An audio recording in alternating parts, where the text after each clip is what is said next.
ఇల్లు మారడం. ఒక మనిషి పుట్టినప్పటి నుంచి చనిపోయేదాకా ఎప్పుడు ఒకటే ఇంట్లో ఉండలేడు. ఉండడు కూడా. అనేక కారణాలు ఉంటాయి దానికి. ఒక ట్రాన్స్ఫర్ కావచ్చు, లేకుంటే సొంత ఇల్లు కొనుక్కోవచ్చు, ఇంకేదైనా కావచ్చు. లేకుంటే ఆహ్, కారణం ఒక్కొక్కళ్ళ కారణం ఒక్కొక్కటికి ఉంటది.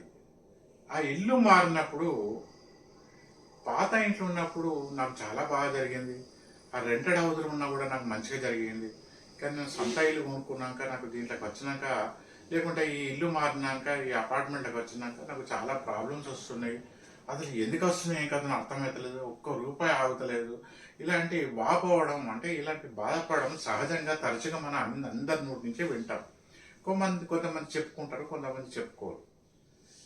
దీనికి అసలైన అంతర్గత కారణం ఏంటంటే, ఈ మనిషి శరీరం కొలతలను బట్టి వాడి యొక్క దుస్తులు ఎలా ఉంటాయో, నువ్వు ఉండే ఇంటి యొక్క పతకం అంటారు. పతకం.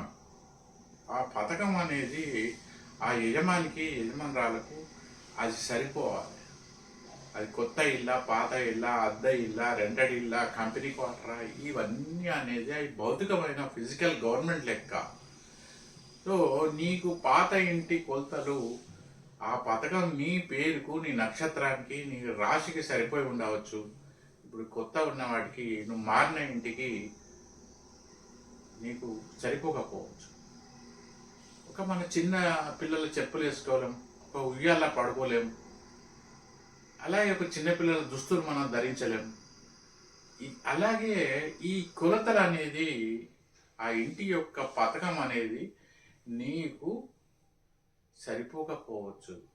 అందుగురించి అప్పో సప్పో చేసి చిట్టీలు వేసో ఉన్నది అనుకుని ఇంకేదో చేసి ఈ లోన్లు పెట్టుకొని ఈఎంఐలు పెట్టుకొని సొంత ఇల్లు కొనుక్కున్నాక దాంట్లోకి వినాక సమస్యలు ఇంకెక్కువ అవుతుంటాయి. కారణం ఏదైనా కానీ ఇల్లు మారినప్పుడు ఈ పాత ఇంటి కంటే కొత్త ఇంట్లో సమస్యలు ఎక్కువ మోపుతాయి. వాళ్ళు చెప్పుకోలేరు.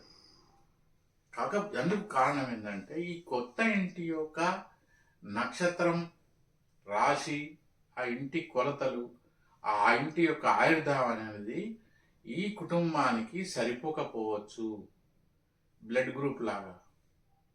అందువల్ల దీనికి నివారణ ఏం చేయాలంటే, కేవలం గురుముఖత విద్య నేర్చుకున్న వాళ్ళని బట్టి ఆ ఇంట్లో ఎటువంటి కూలగొట్టుడు అనే కార్యక్రమం లేకుండా, ఆ ఇంటిని ఎటువంటి కూలగొట్టుడు కార్యక్రమం లేకుండా, ఎటువంటి డిస్మెంట్లింగ్ లేకుండా, ఆ ఇంటి యజమానురాలి యొక్క జన్మ నక్షత్రం కావచ్చు, నామ నక్షత్రం ప్రకారం ఆ ఇంటి యొక్క పథకాన్ని సెట్ చేయవచ్చు.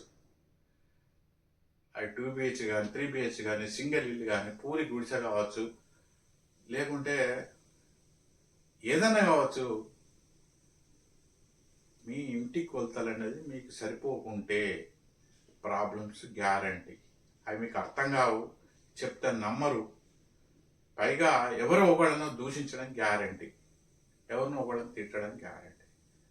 అది ఆత్మానందం. ఇతరులను తిట్టడం, ఇతరులను విమర్శించడం, ఇతరుల మీద నిందించడం అనేది ఒక శాడిస్టిక్ మెంటాలిటీ. కానీ నువ్వు తప్పులు చేసి నీ ఇంటి కొలతలు నీకు సరిపోకుంటే, నీ ఇంటి పథకం నీకు సరిపోకుంటే మందిని ఎట్లా ఎందుకు నిందిస్తావు? అందుగురించి ఇప్పటికైనా ఎవరన్నా ఇల్లు మారిన ప్రస్తుతం ఉన్న ఇంట్లో ఏమైనా సమస్యలు ఉంటే కేవలం గురుముఖత విద్య నేర్చుకున్న వాళ్ళని మాత్రమే సంప్రదించండి. అటువంటి కాస్త జ్ఞానం కలగాలి. మీకు కలగాలంటే మీ కులదైవాన్ని, మీ పూర్వీకులు అంటే పితృదేవతలను నమస్కరిస్తే మీకు ఒక సరి అయిన జ్ఞానం గల ఎవరో ఒక కన్సల్ట్ కలిగి మీ ప్రాబ్లం సాల్వ్ చేస్తాడు.